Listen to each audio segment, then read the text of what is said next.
दूसरा पॉइंट है that is basically saying daily affirmations, जो बहुत ज़्यादा अंडररेटेड है, जो मेरे को बहुत स्टूपिड लगता था पहले, but it is not stupid.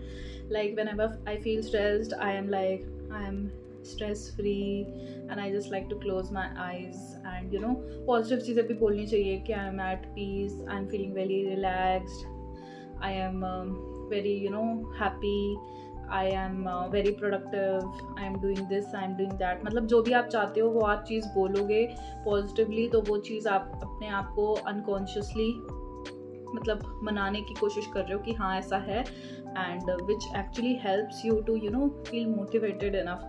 जैसे there are times when I feel a lot overwhelming, या फिर I want to feel good about myself और मुझे अच्छा नहीं लग रहा है, तो I like to say good things to me, like I am a very beautiful person, I am at peace, I am very relaxed, I can do anything that I want. तो ये सब चीज़ें आपको बोलनी चाहिए. इससे आप अपने आप को मोटिवेट कर रहे हो, सेल्फ मोटिवेट कर रहे हो, and you are setting the tone for the day. जो दूसरा पॉइंट है that is breathing exercises of प्राणायाम.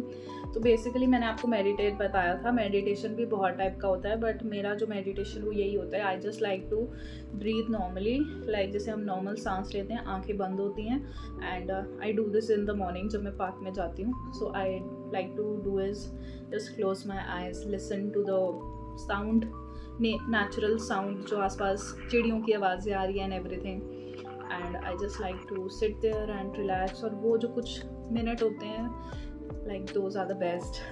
सो आप मेडिटेशन बहुत टाइप का होता है, बट ब्रीदिंग एक्सरसाइजेज जो होती हैं जैसे मैंने आपको बताया वैसे ही आपने बस ब्रीदिंग, कभी लंबी सांस लेनी है, लंबी सांस छोड़नी है, तो ब्रीदिंग भी एक्सरसाइजेज बहुत टाइप की होती है, तो वो आप कर सकते हो. और this is the best way, like ये सबसे बेसिक है. अगर आपको ज़्यादा योगा एंड ऑल भी नहीं आता है, बस अपने सांस अंदर बाहर करना है धीरे धीरे, और बस अपनी ब्रीदिंग पे कंसंट्रेट करना है. कोई थॉट्स आएंगे तो उसको इग्नोर करना है. आएंगे थॉट्स ऐसा नहीं है, बट धीरे धीरे आपको आदत होगी how to ignore those thoughts. And जब आप प्रेजेंट होगे उस मोमेंट में, आईज क्लोज करोगे, ब्रीदिंग पे फोकस करोगे, तो उससे आपका जो माइंड है, बॉडी है, वो बहुत ज़्यादा रिलैक्स हो जाएगी, and you will feel so much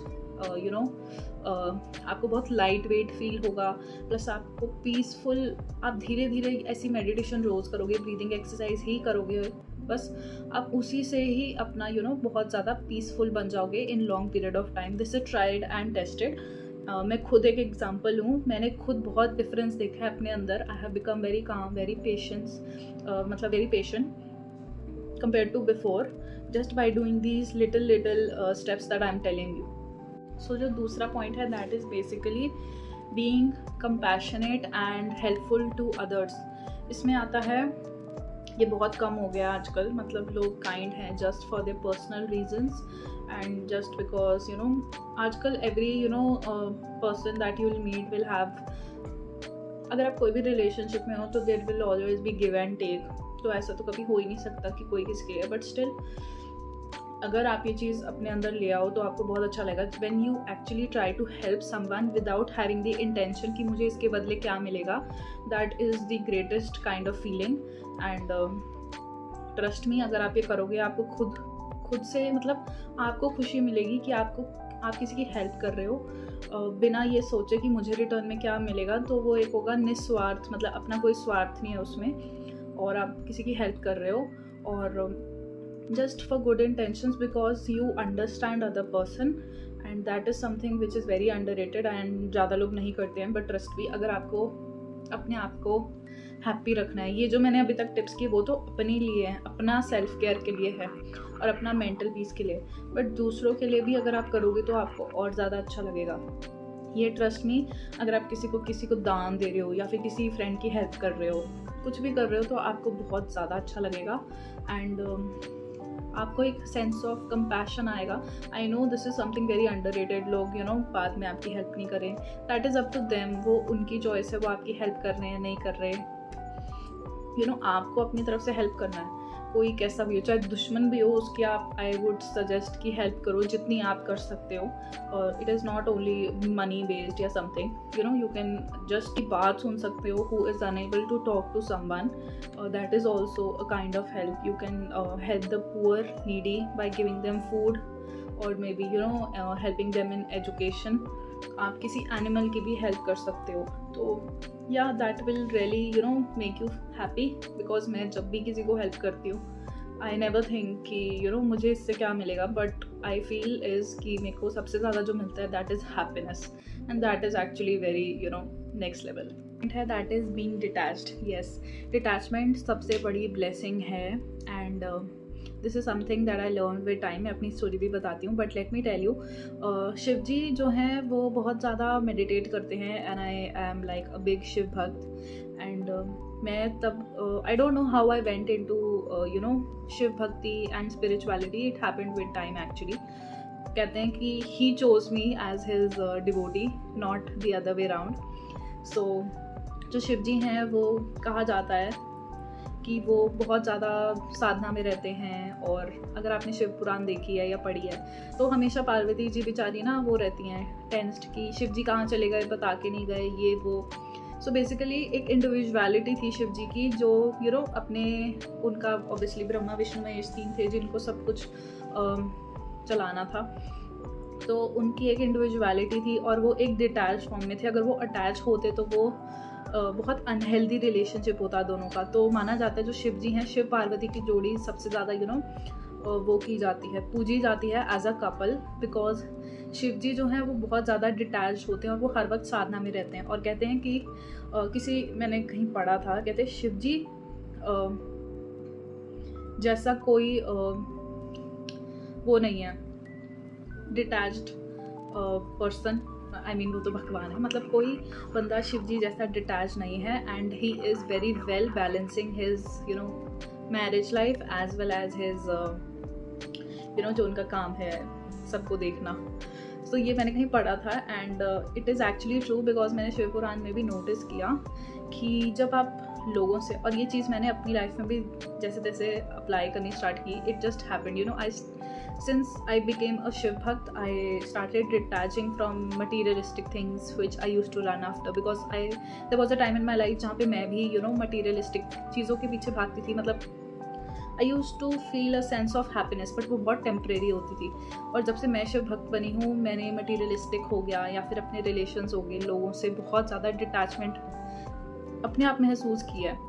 और ये चीज़ है कि जब भी आप किसी भगवान को पूछते हो तो आपके अंदर वो धीरे धीरे क्वालिटीज़ आने लग जाती हैं, and that is very true. And I think I have been the happiest since I you know connected with Shiv ji, and detachment has धीरे धीरे come into my life, and I am very grateful. नहीं तो मैं बहुत पैसा उड़ाती थी just to have that temporary you know happiness, कि मुझे होता था मुझे बस ये चीज़ मिल जाए, I will be the most happy person in the, बस मुझे ये मिल जाए फिर मैं खुश रहूँगी। मैं कभी खुश ही नहीं रहती थी, एंड बचपन से ही I use to be always a fatty kid, और मुझे बस ये होता था कि मुझे टॉपर बनना है। मतलब I was a topper in my school, and मेरी मैंटेलिटी ये होती थी, बिकॉज मैं बहुत ज़्यादा रिजल्ट ओरिएंटेड होगी, because I was not that special, मतलब मुझे अटेंशन नहीं मिलता था, कुछ भी नहीं मिलता था। सो आई वॉज वेरी, वो होता ना कि आपकी सेल्फ वर्थ उसी पे डिपेंडेंट थी कि मैं बहुत ज़्यादा पढ़ाकू थी, I use to be a topper. तो वो चीज़ बहुत गंदी थी, मतलब बहुत ज़्यादा हाईली डिस्ट्रक्टिव थी, बिकॉज मैंने काफ़ी लेटर अपनी लाइफ में ये चीज़ रियलाइज़ की कि मैं अपने आउटकम्स या फिर मैं अपनी सेल्फ वर्थ को अपने आउटकम या फिर क्या रिजल्ट आएगा, पास फेल कितने मार्क्स आए, इन चीज़ों से क्यों रिलेट कर रही हूँ। मैं इतनी हार्ड वर्किंग हूँ, अगर मैं हार्ड वर्किंग नहीं हूँ, मतलब मैं कुछ साल पहले ये सोचती थी अगर मैं इतना हार्ड वर्क नहीं कर रही हूँ, अगर मैं इतने मार्क्स नहीं ला रही, तो आई एम नथिंग, जो कि मेरी सेल्फ वर्थ डिफाइन करता था, which is so wrong, because मैं इन सब अनहेल्दी चीज़ों से अटैच थी।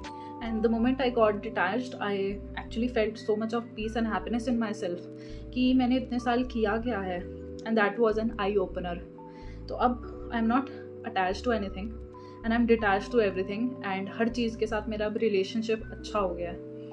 एंड या why I am saying to detach is basically, अगर आप किसी चीज़ से अटैच हो जाओगे तो वो आपके लिए एक ऑब्सेशन बन जाता है, रोकना मुश्किल हो जाता है, और आपको ही सफरिंग होती है जब वो चीज़ आपके अकॉर्डिंग ना जाए। जैसे मैंने बताया, अगर मैं बाई चांस इतने मार्क्स नहीं लाई तो सफरिंग मुझे हुई है ना, या फिर अगर कोई पर्सन है जो मुझे वैसे ट्रीट नहीं करा जैसे मैं चाहती हूँ, तो उसको कोई फ़र्क नहीं पड़ रहा, उसके लिए वो चीज़ नॉर्मल है, ठीक है। Everyone is condition differently.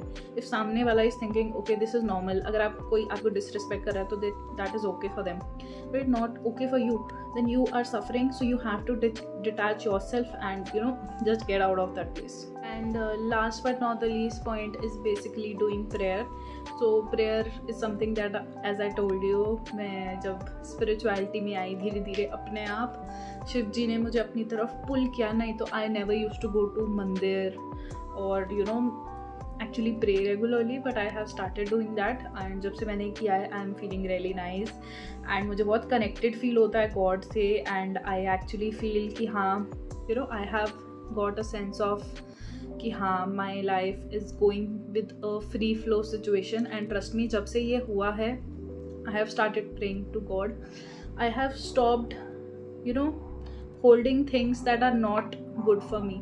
मतलब मैंने चीज़ों को अपनी तरह अमेंड करने की कोशिश करनी बंद कर दी है. मतलब I am going with my flow. I am surrendering my life to the God, and that is the best thing you can do, because हम जो चाहते हैं that might not be the best for us, but God has better plans for us.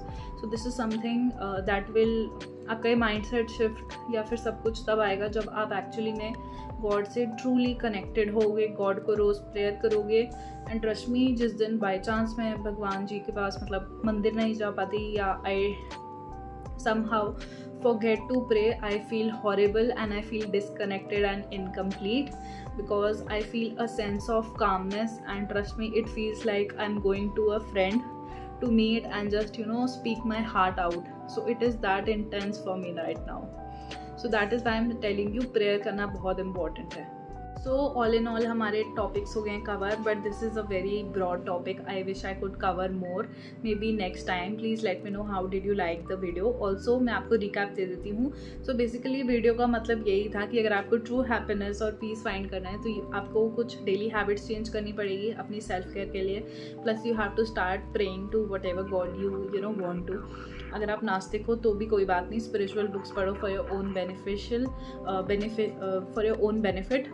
and start practicing gratitude, start practicing letting go, that is detachment, and finding peace in every situation. Also do let me know कि आपके साथ कौन से tips जो है resonate हुए and कौन से आप फॉलो करना चाहोगे. I would love to know that. Also अगर मुझे भी कुछ इंसाइट्स मिल जाएंगे कि how I can improve myself and find more peace and happiness, I would love to know. And अगर आपको ये वीडियो पसंद आया हुआ, so don't forget to like, comment, subscribe and share to all your friends who need peace and happiness in their lives. Plus I would leave you guys with a beautiful quote, that is, the journey to inner peace is not a destination but a journey. मतलब अगर आपको अपने अंदरूनी खुशी और शांति चाहिए तो वो एक डेस्टिनेशन नहीं है, उसके लिए आपको रोज़ काम करना पड़ेगा. वो एक जर्नी है जो आपको रोज़ कवर करनी पड़ेगी और धीरे धीरे आप हैप्पीनेस एंड पीस की तरफ बढ़ोगे. एंड ट्रस्ट मी, जैसे ही आप पीस हैप्पीनेस की तरफ बढ़ोगे, अगर आपने ये सब छोड़ दिया करना, then you will be to back square one. मतलब आपको ये रोज़ पूरी लाइफ के लिए करना चाहिए, just to make yourself, your soul happy.